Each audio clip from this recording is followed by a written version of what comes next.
Hello and welcome to A Celtic World, the YouTube channel and podcast that celebrates the worldwide reach of the mighty Glasgow Celtics.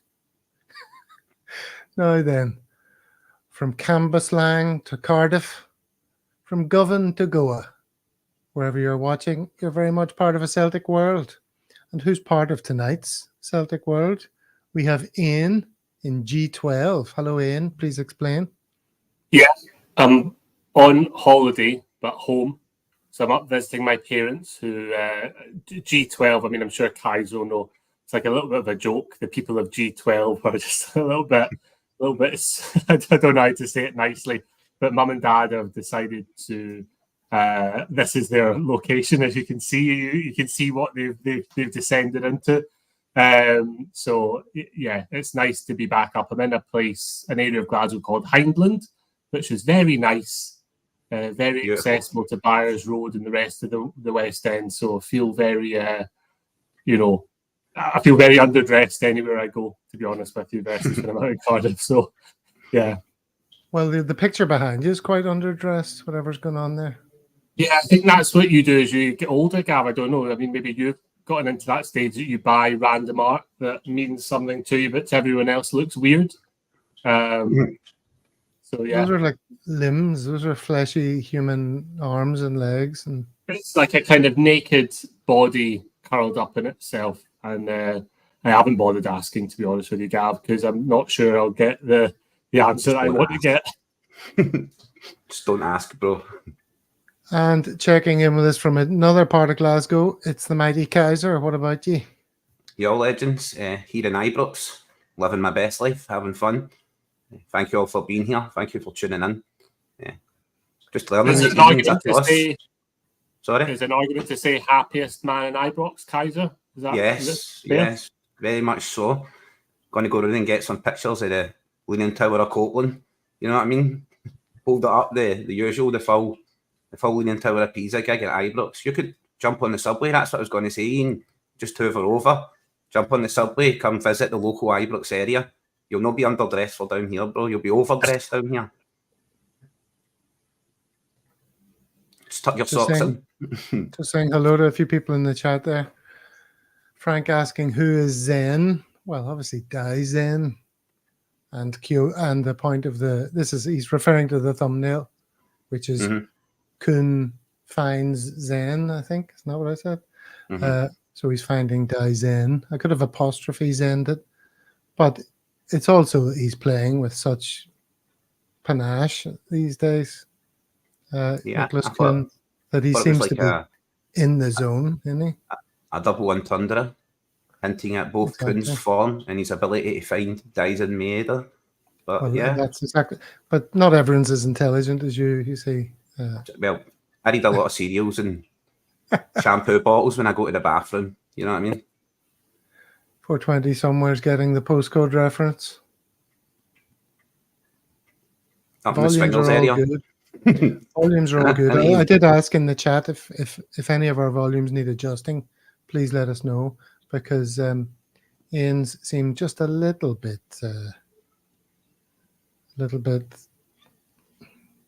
low. I feel like mine looks like I'm in a hot country, Gav. I think mine looks like I'm in a hot country. Okay. Which is the exact opposite of where I am. Where you really are, yes. Right, cool. Well, look, lads, we're going to talk about the game. We'll go through it with the help of a few stills. But first of all, let's talk about your individual experiences of the game. And I think we'll start with you, Ian, because there you are.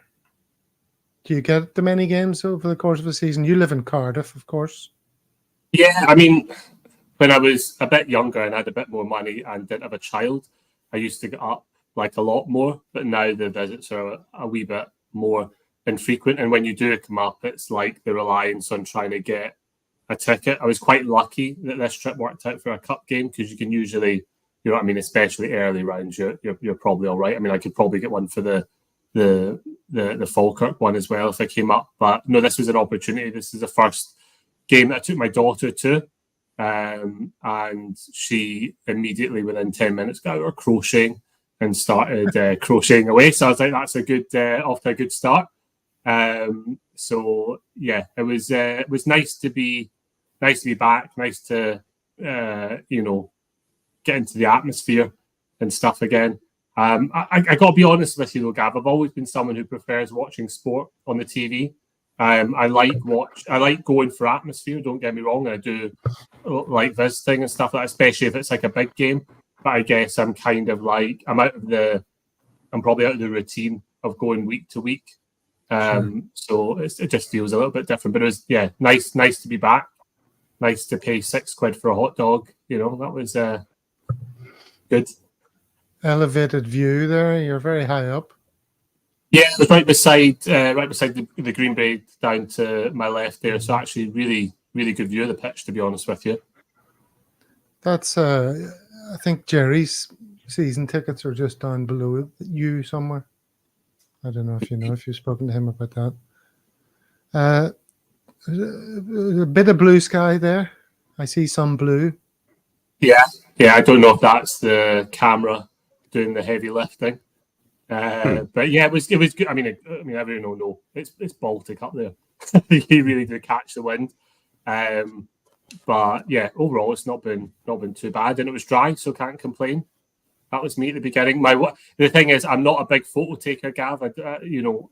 So this was my wife forcing me to have photos and take photos and all the rest of it. So there is photographic evidence that I had been there on that day, and I'll look back on that with fondness.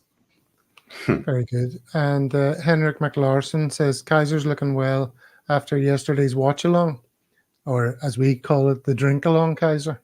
Yeah. As I says, I've never had a hangover in my life. It doesn't matter what I drink.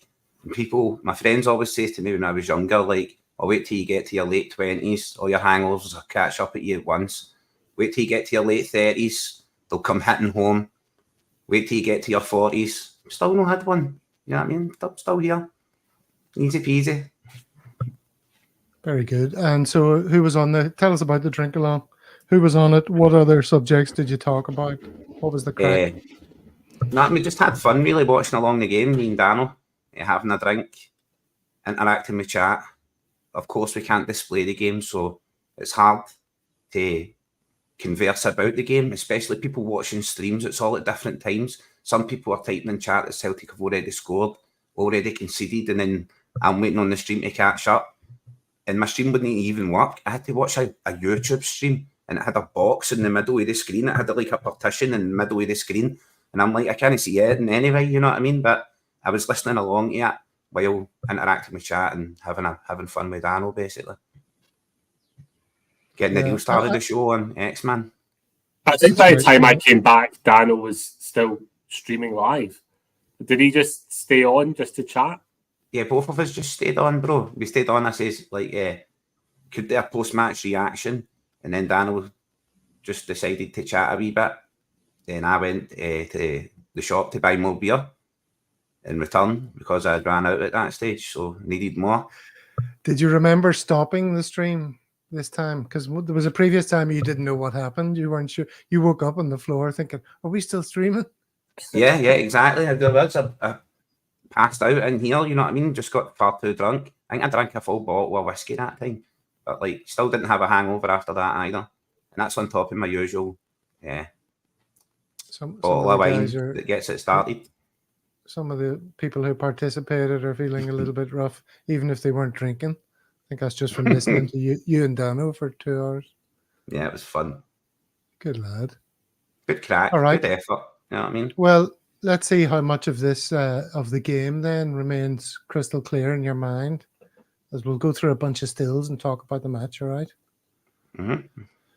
So there's lots of people in, as there always is when we have... oh, no, not that. Oops, Daisy. How did that happen?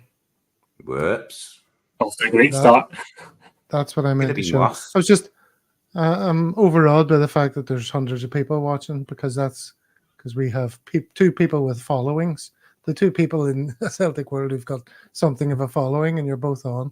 So hello to everyone who's tuning in to see Gastro Celtic or Kaiser. Like and subscribe. Is that what you say, Kaiser? Like and subscribe? yes, please like and subscribe. Help combat the YouTube algorithm. Yeah, I should say that more. I very seldom say it. Normally, what I do is I just rely on one of these. How's it, bro? Loving a Celtic world. It's fantastic.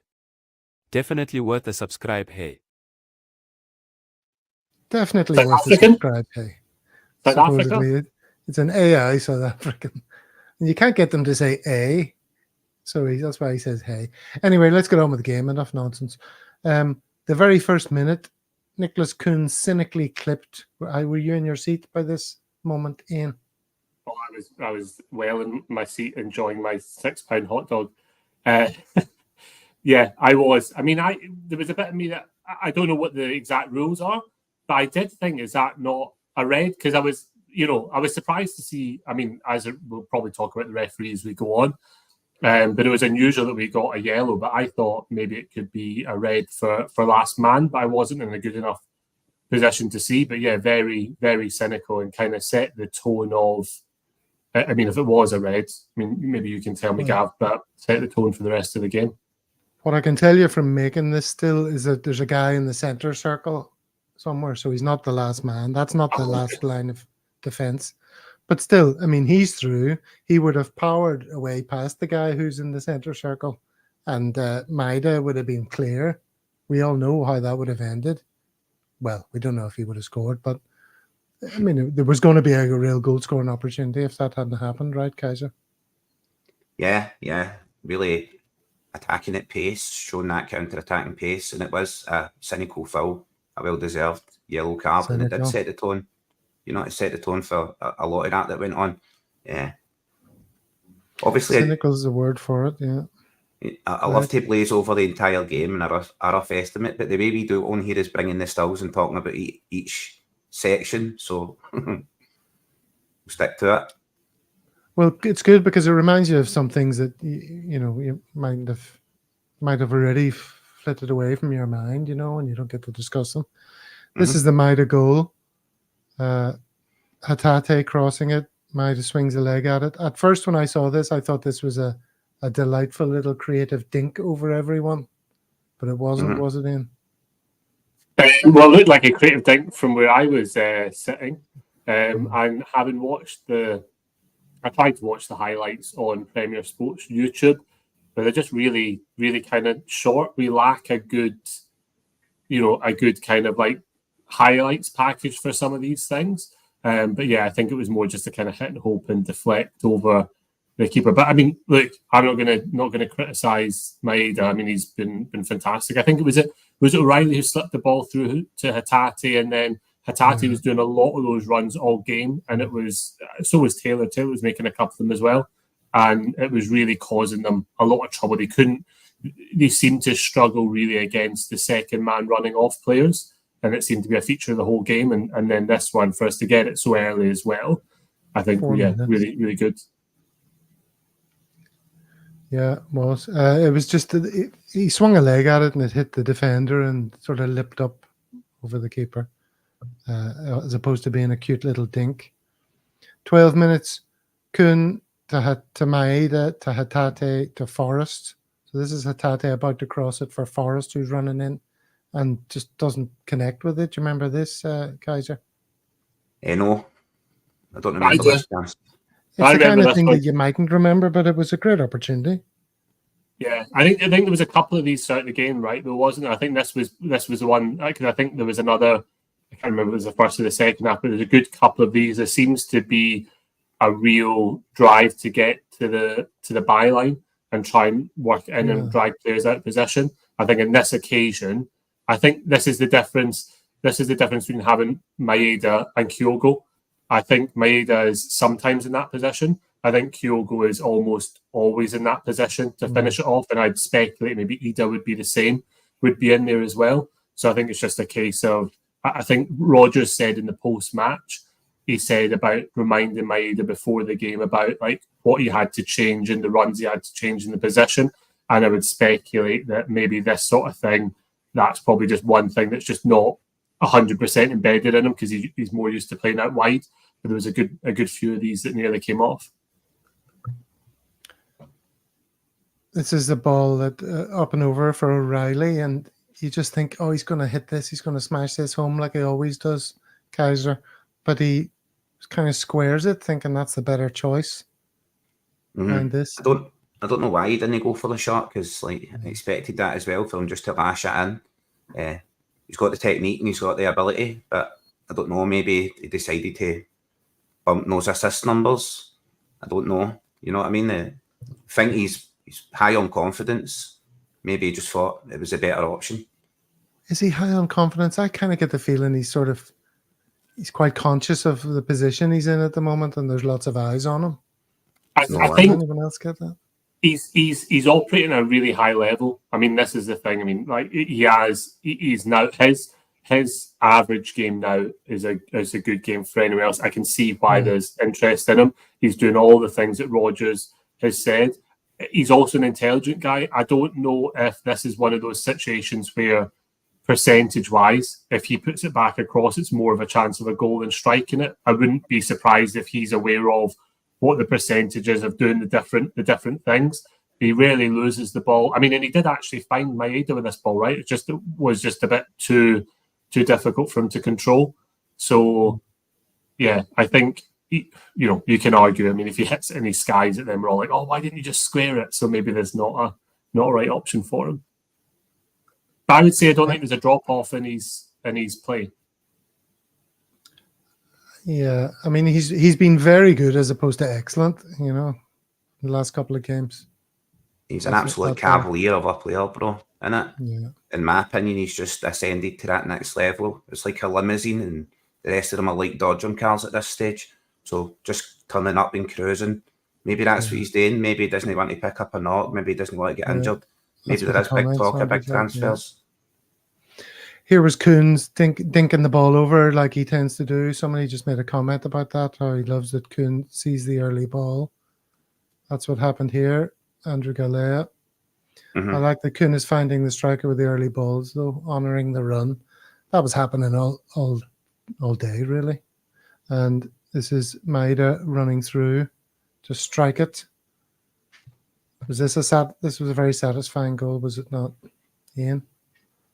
Yeah. I mean, like, it's right to call out Kuhn. Kuhn is another one that looks like a completely different player. Like, it's unbelievable. Obviously, he's had time under Rodgers to be training. He had, not only was he finding people with the through balls, but he's remarkably good at keeping control of that, the control of the ball in tight spaces. It's like, it's wild. So, yeah. Yeah, incredibly quick. Fast thinking. It's very ironic that we are playing, hitting the byline and cutting the ball back, positions where Kyogo would be finishing, and we're at that form early in this game, and Kyogo wasn't on. It was Maeda who picked up the benefits of the goals. I don't know why Kyogo didn't start. I don't know if it's a knock injury or just a rest. I've not got a clue. Are we going to talk about that, Gav? Yeah. We're going to talk about it maybe a little bit later. I just want to enjoy this again. That ball over, and the way that he just gets the critical touch in before the three of them all collide in a big fucking mess. And then the ball just trickles agonizingly to the goal. How enjoyable is that to watch? It's absolutely brilliant. Yeah, brilliant finish. Maeda just exploiting his pace. My wife, who doesn't watch a lot of football, said, is he allowed to do that because they've battered into each other? And I said, absolutely. I said, makes it even better. It does. I love, you love to see the net being rippled, but there's something about a ball trickling over the line that's just like, yeah, you can enjoy it. It's a prolonged period of enjoyment. It's like being a woman between the sheets for a change, having a prolonged period of. Anyway, that's enough of that. All right, back to the game. Yeah, I've clearly got a happy woman. Back to the game. Next moment, 24 minutes. O'Reilly scuffs it. Mind this. Yeah, is this the one where? Sorry, Kai's on you go. No, you're batter in, brother. No, I was saying, is this the one where it's just a bit too tame and it's an easy save for the keeper? Or is it the one where he lashes it over the bar? It's too tame and the keeper makes an easy save. Yeah, I think he just didn't get enough on it. I mean, you can see what he's trying to do. He's trying to like set it low on the ground, a kind of daisy cutter into the corner, and just doesn't quite get it. But we're so used to seeing him in this position, aren't we? And then seeing the ball ended up in the top corner, that it was, a bit of a disappointment. The build up in the way he carved the chance, the way O'Reilly found the space and found himself with the ball there, it was reminiscent of the goal against Man City in pre-season, where he just stroked it into the bottom corner. I think he's went to do the same thing, but just not got the purchase on the strike. Yeah, maybe scuffed the ground a little bit. He is but a mere mortal. Now this one, this is Forrest Hatate Maeda moved on the left-hand side. And the ball is coming to Maeda there, but it sort of bounces high and he has to sort of swipe at it while it's in the air. Do you remember this? And it goes over. It's another chance. When you do this and you go through the chances, it really hits home how many goals there might have been. I mean, the thing was that the first half in general was we were massively, massively dominant. If not for that goal that they got that shook us a little bit. I mean, we had loads of chances. Not only did we have loads of chances, I mean, I don't know what the possession stats were. Kaiser, I don't know if you got any of them up, but we must have edging into like late 60s in possession, maybe early 70s. It was difficult for Hibs. Yeah, I thought we were immense, especially the first 37 minutes. Just carving chances at will, you know what I mean? And then we just lost the emphasis. This was the Hibs goal. First of all, it was a free kick given away, wasn't it, by CCV? Got carded for jumping up for a header. It was a bit reminiscent of the Jeffy one that everyone was losing their minds over, wasn't it? And then they scored from it. So first of all, was it a free kick? Was it a yellow card, Kaiser? I didn't really see it, so I can really the free kick that is, and then when the headed effort came in, I seen the header and I thought it was just like fantastic finish for the lad. Then wondered if he was offside. Seen the VAR review come up and onside. It was a well orchestrated free kick and a fantastic headed finish. As we says on the drink along, I'm sure the lad that scored that a feather in his cap. I think that's the first striker that's managed to get one past Schmeichel, and an excellent effort. You know what I mean? The Vlad, I can't even get the word out now. Whether the free kick was valid or not, or the yellow card, I don't really know. The validity was the word I was looking for. It just wouldn't come out. Have you seen it, Ian? No, so I mean, I think, from inside the stadium, I think, and again, I don't know if it was kind of transmitted home, but it was another one of these, was one of the Clancy masterclasses of penalising us for absolutely everything and letting them away with stuff and not carding them. I mean, I think there was a free kick at about the 70th or 80th minute that just got a massive cheer because it just became almost comical. So this one I can maybe see, because it did look from where I was sat as if, like, CCV did climb a bit over him. I don't know if the yellow card was justified, but it's one of those ones that it's been given and then it's time to defend it. I've seen a wee bit of criticism of Schmeichel for this, and I've watched it a couple of times, and I don't know how you can criticise the keeper for this, because the guy has sent it right back. I mean, to me, this is a perfect header, perfect set piece, header back across where it needs to be, and I think that's massively difficult to save, but I don't know. There is a wee bit of criticism of him for it. Yeah, the thing that struck me was it made Schmeichel look really small in the goal. There was so much of the goal that was wide open to be exploited. You do find yourself thinking, how can there be that much space? But it's just accentuated by the fact that he looped it right back into the far part of the goal. So, yeah, he was miles away. Yeah, if you look at Schmeichel's position there, positionally, it's where he would want to be. He's not central to the goal. He's tracking the movement of the ball. He's facing it. He's got the near post covered. That's the most likely source. You think someone's going to go for a header, it's going to go low and towards the near post. So he's covering that. It was just a fantastic effort. As you says, that long arcing header right into the other corner. It just it made Schmeichel look small. Yeah, it did. I'm completely against the run of play. This, I mean, like it was just like, how have they even scored? I mean, like it's, but I guess because let's be fair as well, Hibs are not off to a good start to the season, and I think the only way they were going to get a goal was the set pieces. Speaking of set pieces, there was quite a loud shout for a penalty in the commentary. Don't know what it was like at the ground, Ian.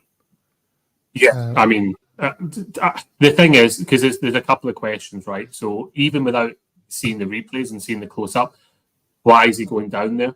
Like, it's not it's always one of those ones is why would the player go down? And then you ask about the player, James Forrest. James Forrest is not a diver, got no history of diving.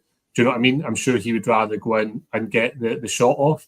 And then seeing the replay again, I think it's only, I mean, I was listening to the Premier Sports, I said the coverage on YouTube, and I think it was Michael Stewart saying no for me because there's not enough being done to him there, but he's getting like, pulled by both shoulders. He's getting twisted round.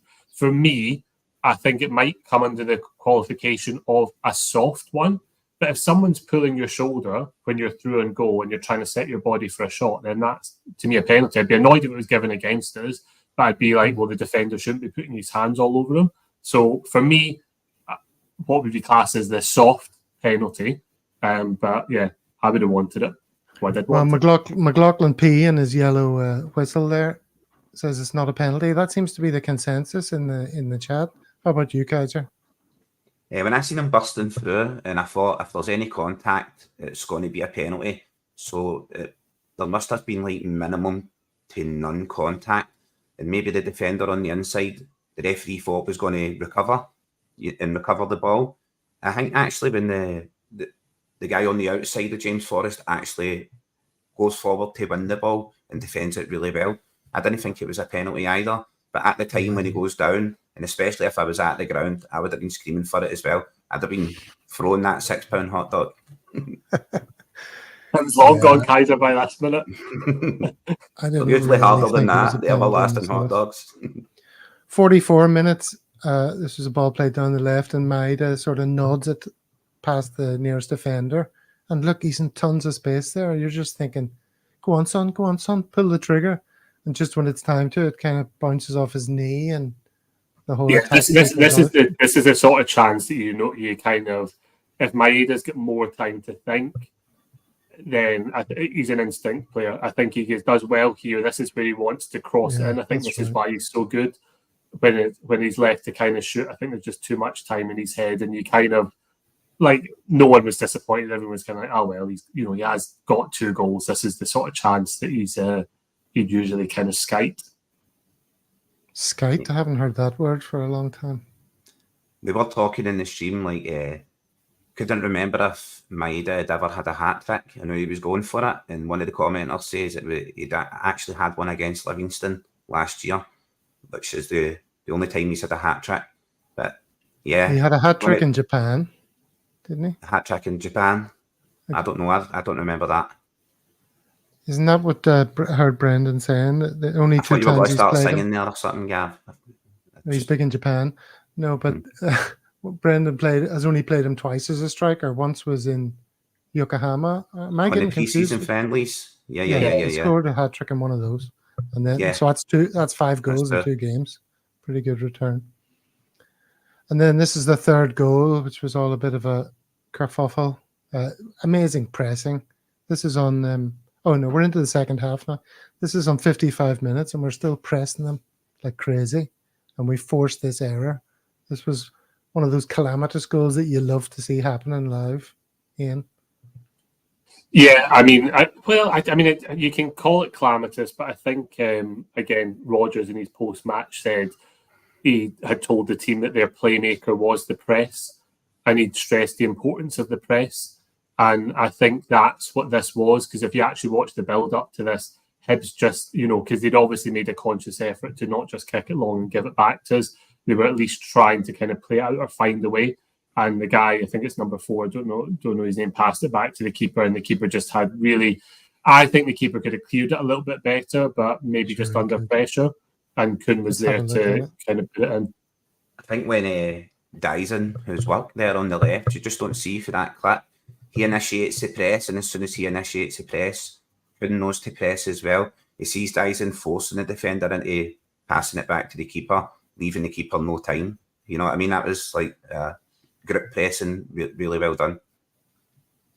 The thing is, even if you hadn't got a goal from it, then it still puts them all on edge because they know that they've not got, if they give it long, they give it away to us. If they try and pass it out, we're going to close it down. So it really kind of, I think this goal in particular, I think just absolutely knocked the stuffing out of them. And I think it kind of became a game of they didn't want to get hammered and they just kind of sat in a bit more because they knew the game was gone for them. Yeah, those poor Hibs defenders, what a nightmare they had. I mean, if you're one of them, every time the ball comes to you, you're like, oh, Jesus, don't want to make a balls of this. But we say that, there was a guy, the number 20 that was playing for them, I can't remember his name, but CCV was bodying the absolute life out of the boy in the corner, and the boy was trying to give him a bit of a physical challenge, but it really was like a men against boys, and you could just see the frustration in that guy's face. And I think we are a difficult team to live with in this type of form when we're pressing, finding our passes, closing down, and the defence is doing so well. So I think how much time they say, yeah, they're talking about it. I don't know if you've got the photo, Gav, of O'Reilly and Kuhn. I don't know if they get some. O'Reilly's always at it. Yeah, that's the kind of thing that would annoy me. But it's funny that Henrik points it out. It doesn't really annoy me, but there's quite a lot of little wanky celebrations going on. I suppose we should be critical of them if we're not playing well.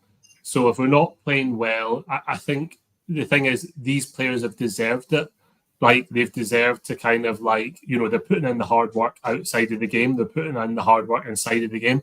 They're enjoying their football, so let them enjoy it. I think the big criticism for me is, and I've been, you know, not to bring them up again, but Cantwell on the other side of the city, they get battered off of us. And then the next week they beat St. Mirren 5-0 and he's busting out the griddy doing some mad dance. That's not the time to do it. When you're racking up the wins, when you're playing with style, you know, they're young guys at the end of the day. Let them go for it. I think it speaks to the building relationship between Kuhn and O'Reilly on that right-hand side. No wonder O'Reilly is like playing really well and Kuhn is thriving out there, seems to like really up on his form. Going past players, he looks untouchable. Such fast feet. The defender just dive in and he's gone, man. He's like a whippet. I think having that Speaking time of shows whippets, how what's the breed of dog we can hear rattling around on your kitchen floor? Bro, that is the laminate floor in the hall, and that is my Newfoundland. She's absolutely huge. Believe it or not, she's trying to be as quiet as she can. That's not a whippet. She's wearing high heels. No, not a whippet. She's Very huge, good. bro. You've got a Newfoundland, wow. Mm-hmm. Sorry, I interrupted you. You were just finishing your thought there. It's gone, bro. It's gone. It's like a fart in a jacuzzi. It's gone. Like I was just saying Kuhn and O'Reilly are clearly scoring a lot of these goals and interlinking very well in training if they're finding the time to practice these little moves. It's not like Ian suggested there with TikTok Todd. That's a bit more self-engrossing. You know what I mean? He's stroking his own ego, so to speak. Not so with Kuhn and O'Reilly. I believe that's just like something they're working out in the training ground through long, hard time. Yeah, things are obviously going pretty well, and that's all you've got to complain about. Is I don't like these goal celebrations. You know, these are the happy days, aren't they? This is the Trying to. I'll tell you what's happy days. In happy days is the number of 421. There's 422 people watching live, which is a big number for a Celtic world. So, hello everyone. Feel free to join us every Monday and Thursday. 11 a.m. Glasgow time for fascinating chit-chat like this. Now back to the game. Here come the heavy eyelids of Adamida. Big roar when he came on, Ian. Yeah, I mean, like he'd gone to warm up a couple of minutes before, and you know, we kind of knew he was coming on. The excitement was in there. Just we given him the build-up pre-match as well when they're reading out the names. So it was good to have him come on and immediately kind of, let's not forget history. I think there are some people that are critical of his ability. I think he did improve last season, and I think Rodgers obviously wants him because he wants to improve him. And I'd say look at someone like Kuhn, who's had more time, and I think that's going to be the same thing with Ida. He's got all the attributes: big, strong, physical, and he was doing. He gave us something very different when he came on. He was chasing in, holding up the ball.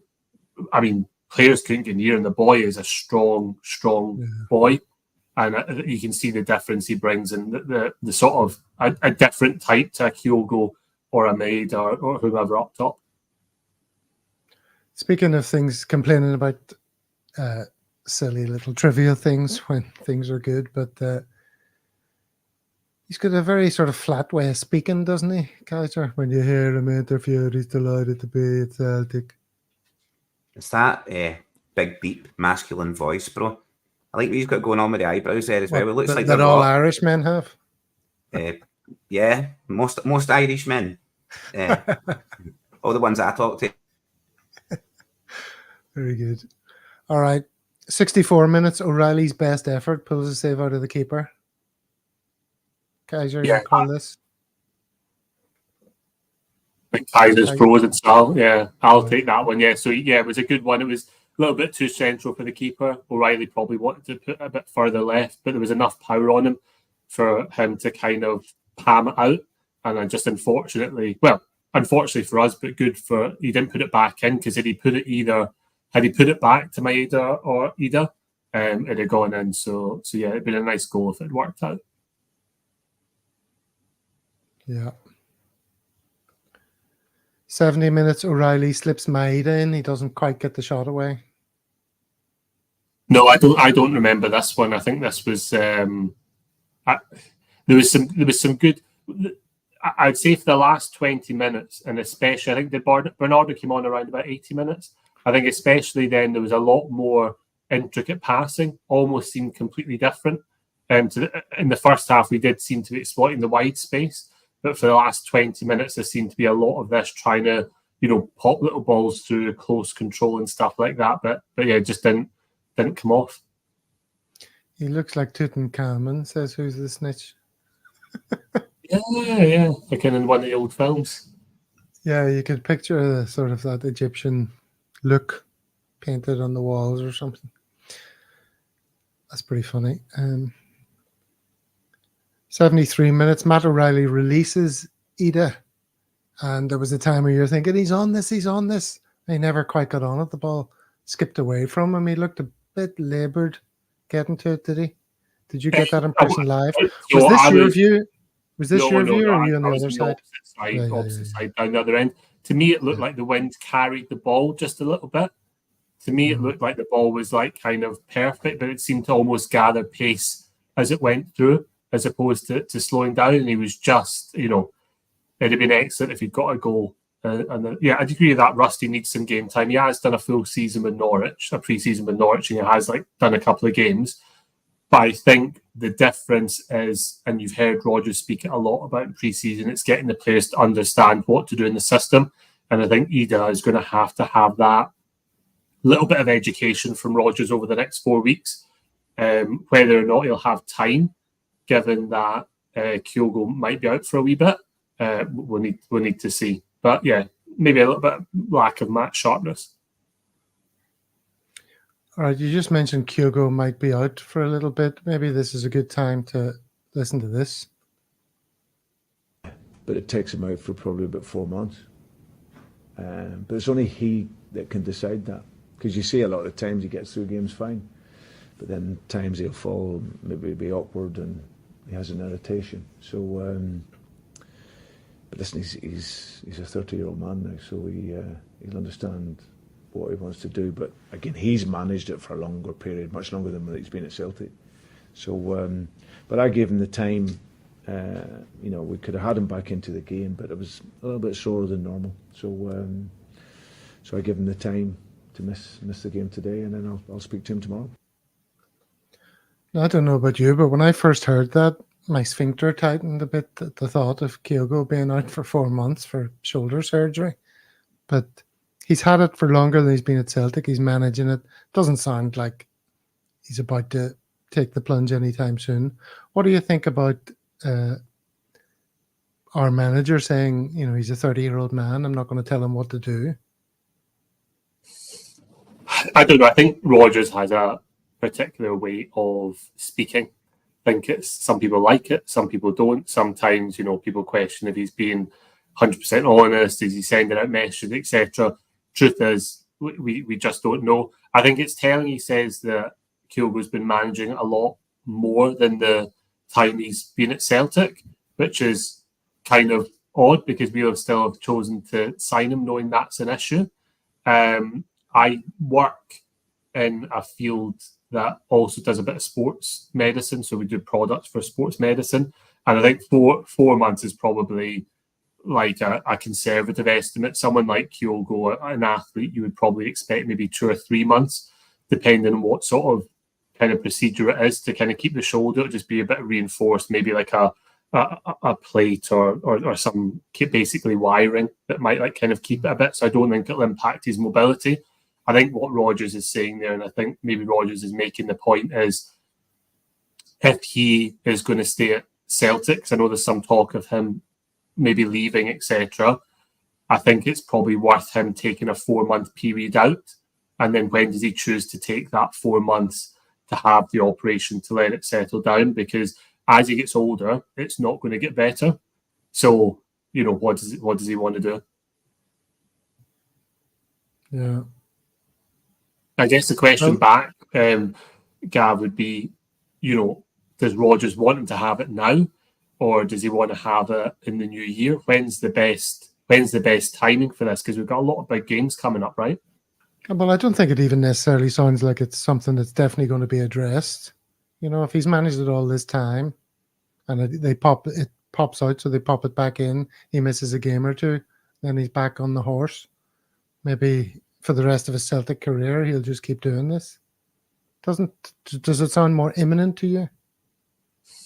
I think it's probably Rodgers saying that he needs to have it done, because I think for Rodgers, what he likes is he likes consistency in the team. Do you know what I mean? And I think if Kyogo is all the time risking popping out that thing, then you're changing that striker. And I think for Kyogo, what you turn around and say is, well, look, if I can't rely on you to be the number one striker from a fitness point of view, then you'll kind of lose that place. So I think he's putting the ball back into Kyogo's court and say, look, you either take the time and get this fixed properly so it's not an issue, or you may have to just deal with the fact that, because he said there, I've given him an extra day because it's not quite right. The other reading to that is he said he's ready to go, but I'm not prepared to risk it. I'll play Daizen there, or I'll play Ida there. And very quickly, Kyogo could find himself, kind of further down the pecking order, which is mad because he's our best striker by a mile. Yeah, that's a bit of a worry then. All right, let's finish off the game moments. Maybe this is the last one. In fact, it is. 86 minutes, Luis Palma. How can he not hit the target from there? Come on. The thing is, the first thing Palma did when he came on was take his eye off the ball and it ran out of play over the side. I think the thing with Palma is, I think Palma's a good player, but I think Rodgers is obviously having to do a lot of work to get him to play the way that we want to play. And I don't know if I don't think he's in any immediate danger of leaving. I think Rodgers will want to work on him there because he is a very technically good player. But as you're saying there, he's at least got to hit the target. And that was really good play before that as well. Bernardo came on and showed, Bernardo's feet for a guy that's maybe not had a full pre-season, or as Matt Sharp. Well, he came on and he was like, it made a real difference for the last 10 minutes. Really quick feet, finding players, holding up the ball, using his body well. I don't think it'll do anything to dispel the idea that he's O'Reilly's replacement, because he was performing to a decent level when he came on. Just it's consistency with Bernardo, right? Yeah, and Palma, I think he's got more talent in his little toe than most other players. But he does do a lot of people's heads in. Decision making. Because people say he plays for himself. I'm still confident that he can have a good Celtic career. I think Rodgers is just going to keep at him. Oh, that's exactly what Craig Young just said. There's a player there. Brendan will find it. Yeah, and I hope so. And I hope so. I do genuinely think with Palmer, it's decision making, because I think the club that he came from in Greece, he was the main man. He was the main man in the league. He came here, and when we were struggling with Rodgers, he actually did the first half of last season. He racked up the numbers, and he was doing well. But I think Rodgers has changed the lilt now. It's not just about getting through these games. It's about the way we play, the way we pass, the decisions we make. And I think that's, it's probably a big culture shift for Palmer, the way he's played like the last couple of years. Okay, now I don't know if you were watching last week, but I was chatting to Steve on the show about Kuhn, and I was saying, and he was saying, yeah, Kuhn, he's doing well, and we didn't see this last season when he came in, and blah blah blah. And I was like, when are we going to stop talking about what he was like when he came into the club, and just enjoy the fact that he's really becoming like practically the main man in terms of creativity? Like when he gets the ball, you just know good things can happen. I think the reason that people bring it up is I think you have to give praise to the player and the praise to Rodgers, because obviously they've both worked in something, and it's really working. And I think when will we stop talking about it? Probably when the length of time of him being good has passed that length of time. Because don't get me wrong, it wasn't awful, but there was no one, the end of last season was really about getting through it and doing enough to kind of win. Whereas now we're back into the winning with style, playing the way Rodgers wants to play. And Kuhn's had a fantastic start. I think the thing that people need to keep in mind as well is, though, he is a winger. He's going to have good patches and not so good patches, and that's why we need the different players there to come in and take over. But for now, I agree with you. Let's enjoy it, because he's. I mean, there was a time there was a bit in I think it was the first half, or was it the second half, where he skinned about like 5 or 6 players and held on to the ball, and he was fouled before he could get it away. And I think, yeah, he's a real talent, and if he continues to develop, we've won another watch. Is he as good as this? You see what that says? Twice the player Abada was. I mean, very different kind of wingers. I suppose they do share some traits, but Abada was all more about pace and getting to the line and things like that, wasn't he? Whereas, yeah, and I think in terms that of being a footballer, Kuhn's a much better footballer, is he not? Oh yeah, I mean, you can't argue with Abada's numbers, and in big games as well. Let's not forget, Abada could really have a left back pinned back, and like you're saying, that was more the pace, the getting in behind and stretching teams. Kuhn is more about keeping that close control, like bringing the player in, skinning the player, the balls that you can drop in behind. Technically twice the player Abada was, but I'm with you. 2 very different types of player, and I tell you what, I'd love Abada to still be here, and those are 2 right-sided options, because they would be 2 dramatically different options. Yang came on, and it's kind of like the way that Kuhn is playing, it's a bit of a downgrade rather. Sorry. Kuhn twice the player Abada was. Who the duck is trotting out that complete nonsense? Says Frank. Frank only deals in the facts, of course. Just the facts. Oh, this was something that happened on Twitter. I saw this post by CERN, the notorious BAG. This guy on Twitter. I said, Kuhn no good enough, Ken, which made me think that our friend Ken on Twitter, maybe he was one of the anti-Kuhn voices last year. So I went to try and track down what he had said. It was absolutely the opposite. He was talking about, this was like back in March. Kuhn has pace, trickery, and plays with his head up so he can see the runs of Kyogo and Maeda. That's what's been the difference these last few games. And one of his takeaways here, Ken builds on his performance last week. As previously stated, there's a player in there for everyone who wrote him off.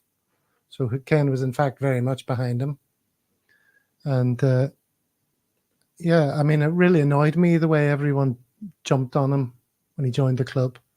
Like, no sooner had he kicked the ball than people were saying, nah, not for me. The not for me. It was a bad time, though, Gav. It was a bad time. I would not like to revisit some of my comments from that time, because Oh, I should have you know, looked for them. it was just generally not a good atmosphere around the place.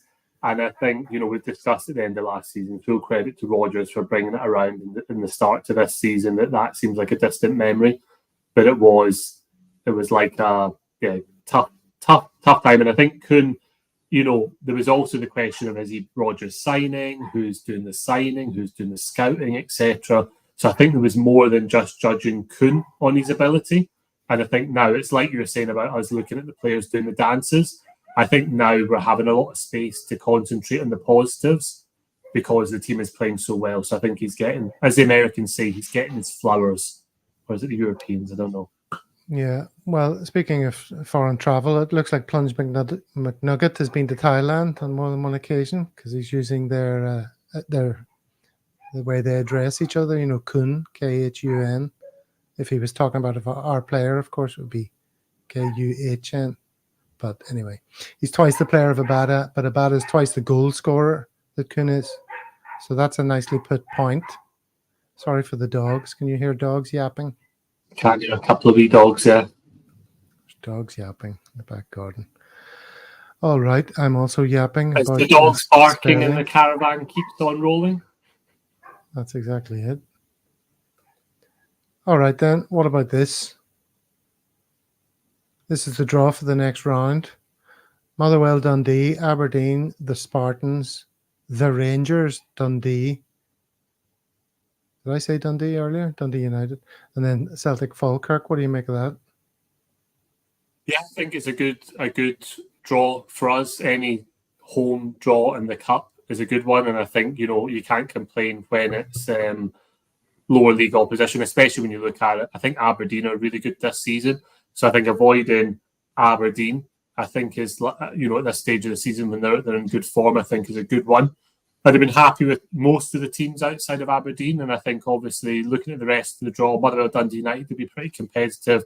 I think Aberdeen you'd expect to beat Spartans, and I think for Rangers, I think that gives them another chance to celebrate in front of one man and his dog if they can get past Dundee and replicate some of probably the most embarrassing scenes we've seen in a while. But let's see. I think Dundee will definitely give them a game, but I'm sure the referee will be there to help them out. Kaiser's back. Power cut. I think it's Clement chewing through the wires.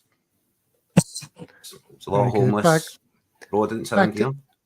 Back to entertainer 512 current viewers. What's going Thank you all on? very much for being here. These are big numbers. Is there anything else you'd like to say about the algorithm?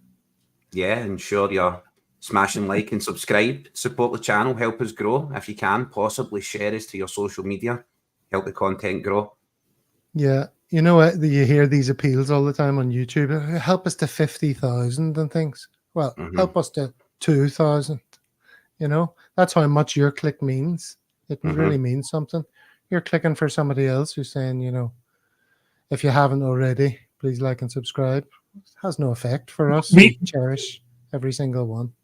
Gav, do we want to reach the stage where Rangers people on Twitter are chopping us up and ridiculing us? I think that's the next milestone. Is that when you know you've arrived? Yeah, where people are, you know, taking our words out of context and trying to clown on us. I mean, they'll have to wait a good while, I think, because we're on the up. Yeah, when you're the subject of ridicule, you know you've made it. That's a subject I want to talk about, about Celtic being on the up. Like, everything is going so well, assuming we make a couple of purchases, assuming we address a few of the issues of lack of depth, etc., lack of quality in our squad. We sort of put together a team that maybe can do something in Europe. Like, things are going very well for us. We're playing very well. Rodgers is cooking, as people like to say. Things on the other side of the city, or on your side of the city, Kaiser, I mean, are they really as bad as it looks? I mean, what I'm worried about is things seem to be going so well for us and so badly for them. Is this as good as it's going to get? Are they going to actually settle down and improve? Are we going to drop off at some stage of the season? Or is this confidence well placed? I think form is temporary and class is permanent, and we just have the better players. So we're always going to win out right here, right now, I would say, as a Celtic fan. What's going on at Rangers, I think if you consider what they largely put forward is like a duck on top of a pond. Below the water, the legs are furiously kicking. And we've seen it before when we were revelling and laughing and jelly and ice cream while they liquidated. They were pleading right until the last moment that everything was just fine. Buy your season books, get your money in, invest in next season's squad. So transparency has never been an issue for them. So if we're hearing and it looks on the surface like something's wrong, then I can only imagine what's going on below the surface. I think it will be a very long time before Rangers, or this current formation of Rangers, either become a new formation of Rangers or actually pose a challenge to us again. Should we continue to stretch our legs for a position of strength and invest the capital where it needs to be, we need to invest in players in the squad. The thing that I am a little bit apprehensive of is when everyone, I can't remember who coined the phrase, but said they were the kind of Espanyol or Barcelona. I think what you're seeing is there's a big change in mentality from them. Their must-win game in the Champions League, Hampden's half empty. Do you know what I mean? Their game in the Cup, like I said, there's two man and their dog there. The fans are not turning out to support them like they did in previous decades because it's years of mismanagement and years of failure, because that's what it is. They've become a club almost. They're a second place club. And I think as well, you look at those celebrations at the end there, they've got whichever way, it's a decision that they got to beat to win the cup game, and they've gone over and they've celebrated like they've won it, and it's in the I don't know what the round is, the round of 16 or whatever, and that kind of shows you. And you've seen people defend it online saying, "Oh, they're showing passion and things like that," but to me, as someone who grew up watching them with like their Walter Smith, Dick Advocaat, McLeish sort of era, their standards have fallen so much. They've fallen and fallen and fallen. The fact that people are sitting there defending them, celebrating like that, gives me confidence that they've really accepted that position as a second place club and are just kind of happy to participate. And I think the thing for us as Celtic fans to be mindful is to not let the board think like that, because the board are specialists in just doing enough. What that says to me now is the league for us is, yes, it's still always important, but we've got a real big, a healthy stretch in them there. It's the Champions League now. Let's actually start to invest. Let's start to do stuff on a stage that matters. And if you do that as well, the players that we're selling O'Reilly, will have one or two of them and they can be sold, and the board's bonuses can be better and stuff like that. I think that's what we really need to double down on now. And as fans, we can all enjoy like making fun of them. We can all enjoy them making fun of themselves, but we need to stay on this board and have that mentality that we need to keep on improving, and that Europe is our gold standard and our marker. Our gold standard. Are we just in it for the money, Kaiser, or are we going to do something this year? Are we going to finish in that magical 24th position or above? Whether footballing-wise we manage to do something right now with the playing staff we have, should we retain Matt O'Reilly and stuff, I would still back the team to do well. Right, just as we are right now, adding extra quality, that for me, that ensures that we're going to do well. Are the board going to do that?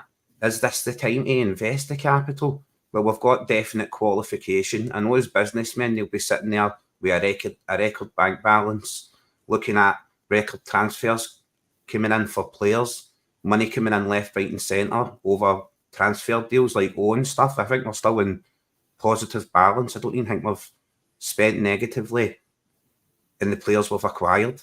You know what I mean? They could just sit back and go, we'll just let this compound. Next year's the time to attack it, when we don't know about qualification, when you need to put money into it. They could come out and argue that point, but they don't even argue the point. They just treat us like we're a customer base and fools.